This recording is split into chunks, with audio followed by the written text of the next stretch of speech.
Recognized. Thank you, Mr. Speaker, and thank my friend from Missouri for yielding and for his leadership on this bill. Mr. Speaker, for the first time in years, this Congress is actually debating a bill that will reduce spending from one year to the next. Let me repeat it, reduce spending from one year to the next. That's not something you hear around this town often. Usually the debate is, how much more money will Washington spend?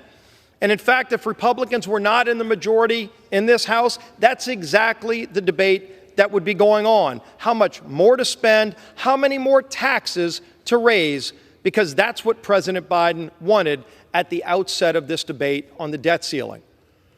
And just for a little background, let's be clear what the debt ceiling is. The debt ceiling is the nation's credit card. And for the last 2 years, you saw out-of-control, reckless spending to the tune of trillions of dollars, where President Biden and his allies racked up so much debt that they maxed out the nation's credit card. And so we're at this point to address that problem.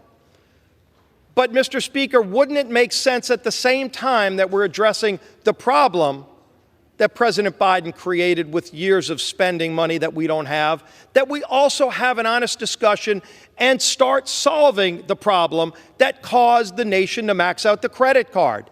That's what this debate has been about for the last few months. And frankly, I think it's a debate that has been a long time coming in this nation. And so over months of debate, while no one gets everything they want, I think it's important that we talk about the things that we got, that we talk about the things that the American people will get out of this bill that will help start turning the trajectory of our nation's spending in Washington, finally putting our country back on a path where we can keep this debate going. This is the first step. Let's make no mistake about it. This bill doesn't solve all of the problems that have been created over years and decades, but it starts to finally turn the ship of state in the right direction. And it starts with real savings. Over $2 trillion in actual spending cuts. That's in the bill. Again, very historic first step. And it doesn't mean that's where we stop. It means that's where we start. You don't get the next round of trillions in spending cuts if you don't lock in the first $2.1 trillion that are in this bill. Now, something else we do. We actually go and reclaim for the taxpayers of America what's been identified as $28 billion in slush funds floating around Washington, all under the name of COVID. President Biden himself actually said COVID is over. We passed legislation here in this House under this Republican majority to end the pandemic so we can get our country and our economy back going again. Yet there's $28 billion out there still unspent that liberals in Washington want to spend. And if we don't pass this bill, they will spend that money in the name of COVID, even though COVID's over. $28 billion that should go back in savings to the taxpayer. Well, guess what is in this bill, Mr. Speaker? Those $28 billion are reclaimed so the taxpayers get that money back. That's in this bill. Let's talk about the IRS.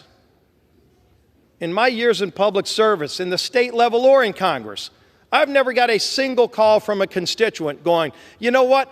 The thing we really, really want you to do is to go add more people to the IRS. Yet President Biden, for some reason, decided he wanted to more than double the size of the IRS, to go from about 80,000 people to add not up to 87,000, but to add an additional 87,000 people. And even according to the Congressional Budget Office, they confirmed that it would break President Biden's promise. You heard it over and over again. If you make less than $400,000 a year, don't worry, you won't pay any more in new taxes. Well, maybe they're redefining what lower income means, because if you're making less than $100,000, according to the CBO, those new IRS agents will be going after you, lower income family workers, the mom, the single mom that's working 2 jobs at a restaurant. That's who they'll be going after. And so we step in and say, no, we've got to end that madness. Over $1 billion in cuts to the IRS to stop them from doing just that. Let's talk about another big area of savings. You know, a lot of people take out loans. a loan to buy their first home. I know that's harder today under the Biden economy because interest rates are so high because of the out-of-control spending in Washington that this bill finally starts to address. So hopefully interest rates can go down. So hopefully families can afford to buy their first home again. But there's something else that people do. Usually the first loan a lot of people take out is a student loan. I know I did when I was a student. I signed the document, and it helped me get through college. I also worked my way through college. But when I graduated, there was never a day where I thought somebody else, some single mom working 2 jobs ought to pay that loan back instead of me. I paid those loans back, and most Americans have done that. About 13% of the American people take out student loans. Yet for some reason, the president decided that he thinks all Americans, 100% of American taxpayers, should pay the student loans of the 13% that don't want to pay them back. Is that fair?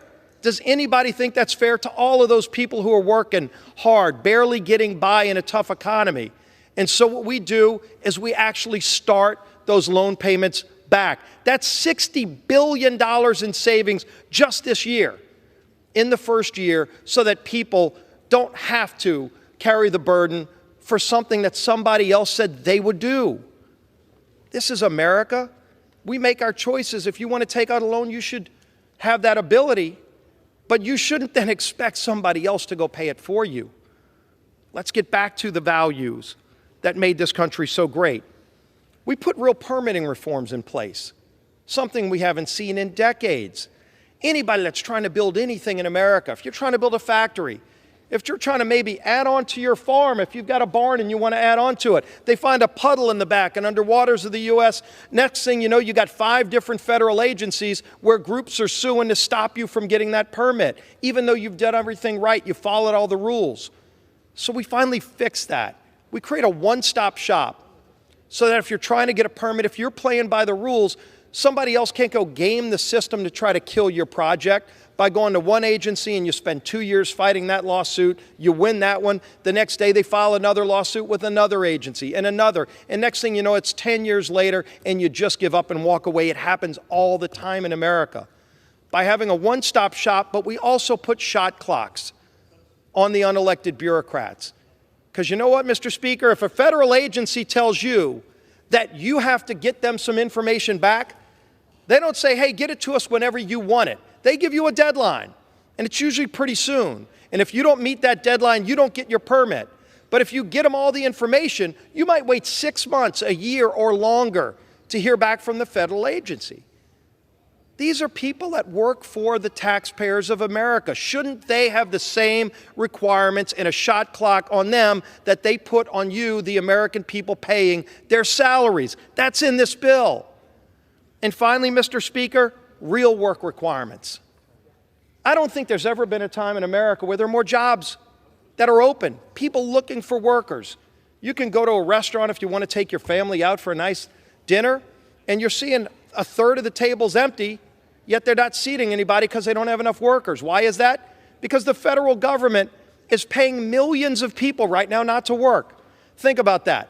In America, where everybody's looking for workers, the federal government is borrowing money from countries like China to pay people not to work.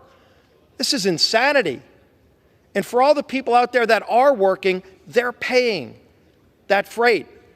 Why don't we say for people who are able-bodied, who are able to get back into the workforce, there's a social safety net for people who run on hard times. But if you just choose to sit at home and turn down jobs, that's your prerogative as American. Don't ask somebody who's working 2 jobs to pay for you to sit at home and turn down work. And by putting work requirements back in place, something Joe Biden himself voted for as a senator, you also strengthen Social Security and Medicare. 2 programs that are going bust under President Biden's runaway spending that we shore up in this bill, actually strengthening those programs that are so important to the people who paid in for it. There's more work to be done, absolutely. And we will get to work tomorrow working on the next round of things we need to do to keep getting this country back on track. But we never get there if we don't start with the first step. That's what we're doing here tonight. That's why we need to get this bill passed and then go work on the next reforms we've got to do to continue strengthening this great nation, the United States of America. I urge passage, and I yield back the balance of my time.